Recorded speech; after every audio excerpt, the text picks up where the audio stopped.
The AI space has been accelerating at breakneck pace. There's a massive amount of hype and consequently a lot of confusion about what is truly important and what is just marketing fluff. AI agents in particular have been the subject of intense hype. And intertwined with that agentic hype was the rise of the Model Context Protocol, MCP. Out of nowhere, MCP was being spoken about everywhere, yet many didn't really understand it. I want to propose a specific way of thinking about MCP servers and other such tool calling approaches. This will help you keep pace with the future innovations in this space. It will arm you with the mental models to separate the hype from reality, and it will prevent you from being steamrolled by the next agentic hype train. Let's peel it back. So, what are MCP servers? A simple mental model is to look at what they do, the problem they solve, and how they became the default. Let's start off with what they do. MCP servers allow AI agents to access tools. If you have ever used ChatGPT and seen it searching the internet, that is essentially an MCP server in action. In that case, the server houses a set of tools, one of which is an internet search tool. The best way to visualize it is to think of an MCP server as a toolbox. Now let's get on to what problems they solve. Imagine an internet run by AI agents. Think of ChatGPT style models, but with the ability to do much more than just search the web. Perhaps it books your Airbnb, orders your Uber, reserves your flights, or talks to your accountant. Naturally, an agent needs a toolbox to do this. These tools are software written by developers at said companies, so Airbnb, Skyscanner, Uber. But here's the catch, they all have different ways of building these tools. Without a standard, this leads to a messy ecosystem requiring endless custom integrations. This remains true unless a standard is created, a standard way for software engineers to package these tools. That is the purpose of MCP, standardizing the ways that AI agents can access tools. Now, if you have an AI agent, all you need to do is plug in an Uber MCP, for example, and your agent can call you an Uber, or plug in a Skyscanner MCP, and it will book your flights. Note that those examples are just hypotheticals. I don't actually know that Skyscanner or Uber actually provide an official MCP server just yet. You can, however, see a real example right now with the fact-checking agent from BrainQ. This agent gives you assurance against costly misinformation by checking claims made in presentations, consulting papers, articles, or other written forms of media. It is now available as an MCP server connecting to Claude Desktop for seamless integration into your workflows. The link is in the description. MCP has effectively become the standard for connecting AI agents to tools. This popularity was driven by the first to market and leveraging Anthropic's reputation as a frontier lab. Suddenly, MCP servers were all over social media, YouTube, and technical blogs. At a high level, that is what you need to know.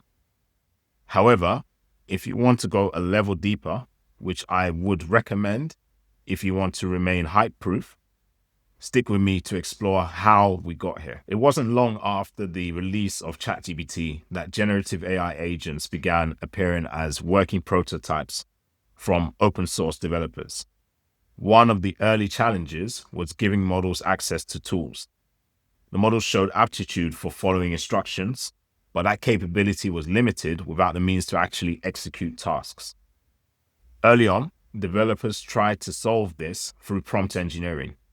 You would ask a model to generate a JSON output. Imagine I have a weather forecast API. This API requires the location and the date to provide me with a weather forecast. To act as an agent, the model had to take my instruction, determine the required date and location, and format it for the API. JSON is fantastic for this because its notation allows you to express specific keys and values representing that date and location. If the model produced that weather JSON, you could simply parse it downstream to extract the values. But there was a problem. This approach was unreliable. Often, the model would incorrectly create the JSON schema. For example, missing braces, missing colons, or misnaming keys. It was a frustrating developer experience that limited AI agents to fun hobby experiments. Even with the latest prompt engineering tricks of the time, it simply wasn't reliable enough. Then came function calling from OpenAI. For the first time, you could trust language models to produce the JSON reliably. It was easy to implement. You provided the prompt and the desired schema, and the model did the rest. Other frontier labs soon implemented their own versions of function calling, though all had slightly different approaches. Function calling kickstarted the era of AI agent prototypes. Startups and developers began building experimental agents, stretching models to their capacity. However, with a complete lack of standardization, there was a lack of portability. As a developer, you might build an agent using a Google model, but if OpenAI released a more powerful model, you would have to rewrite a huge portion of your code to switch your tools from Gemini's tool calling approach to OpenAI's. This type of lockdown slows innovation. You want to be able to switch between providers easily. You want redundancy for mission-critical agents, and you want to experiment across providers for different tasks at scale. No standard means optimization at scale is impractical, and that means no commercially viable AI agents. The agents we saw at the time hit many technical hurdles, partly due to model capability, but largely due to the lack of this standardization. Function calling attempted to solve the tool calling layer, but it did not solve the tool use layer. It is like putting a plug into a socket where there's no electricity running through the house. Nothing actually gets done. Enter MCP. This covers both tool calling and tool use.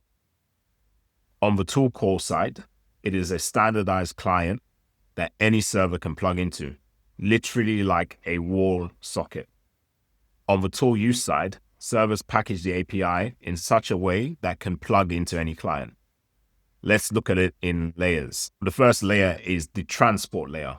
The MCP server is essentially a running process that allows a stream in and out. The server reads JSON messages from standard input and writes JSON responses to standard output. While there are other transport mechanisms like WebSockets or TCP, the core spec is standard input, standard output. On top of this byte stream is a JSON remote procedure control like request response pattern. It is just like the function calling, but to a remote server. MCP acts as a two-way conversation. The client talks to the server and the server talks back. The client might say, "Hey, what tools do you have?" Or "Call this tool with these parameters," or "List your resources." The server responds, "I'm sending you progress updates," or "Here's the streamed output." At this layer, we have defined a protocol to understand a fixed set of RPC methods, essentially our tools, and respond with structured JSON reliably. There is a specific order to this communication. The first thing a client does when attaching an MCP server is ask, "What tools are in your toolbox?" This is the capability discovery. The server responds with a capabilities object. This lists functions that can be called, resources, files or data sources that can be read or watched, prompts containing instructions for the agent tool use, and sampling, which enables the client's own large language model to leverage the agentic behaviors of the server. There is a subtle but crucial innovation here regarding sampling. It allows for completely private AI agents on self-hosted models. This is massive for enterprise GDPR and IP challenges. Crucially, capability discovery is not the same as actually running the tools. It is simply providing the instruction manual. So what about the tools themselves?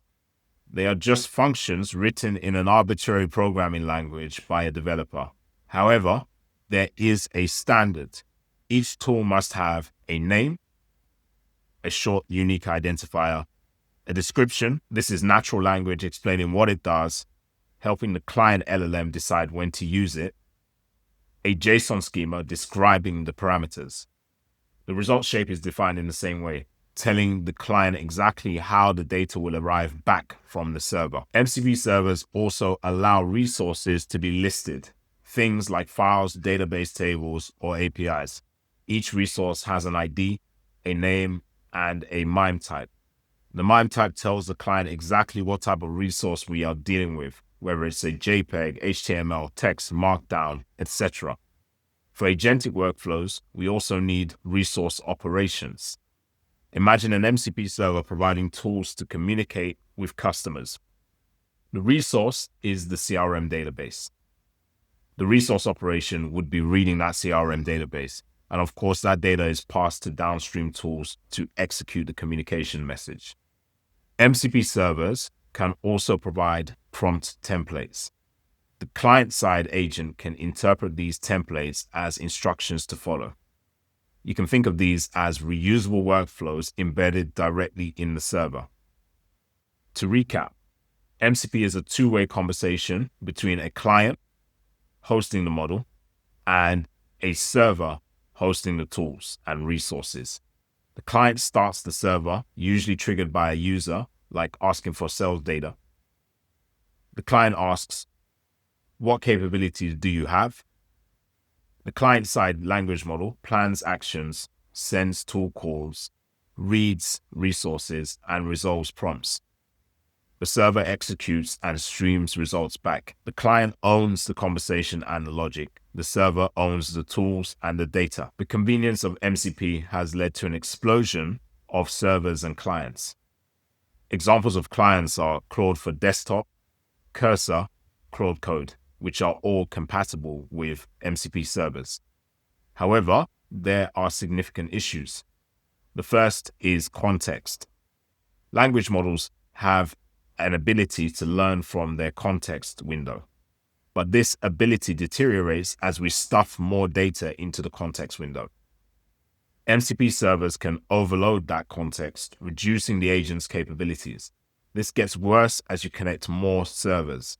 Every time you connect, the server sends its entire documentation of tools, prompts, resources, eating up the model context space.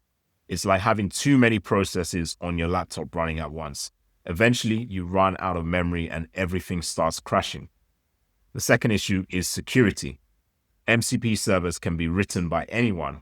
If it's open source, you can inspect the code, but remote servers are less transparent. When you connect to a server where you don't control the updates, you expose your agent to prompt injection attacks or malicious file downloads from somebody standing up a nefarious server. This is particularly dangerous if your agent has access to your local files via a local MCP server, while simultaneously connected to a remote trusted server that might be compromised. Looking ahead to 2026, the MCP servers of the future will strictly address security and context bloat. We are already seeing attempts by Anthropic and Cloudflare to handle this via code execution. Security is layered, bringing in cybersecurity practices like vendor due diligence, environment isolation, transport layer security, and containment, all adapted for unique nature of AI agents. Expect plenty of innovation in these areas to optimize MCP servers for mission-critical use cases at scale.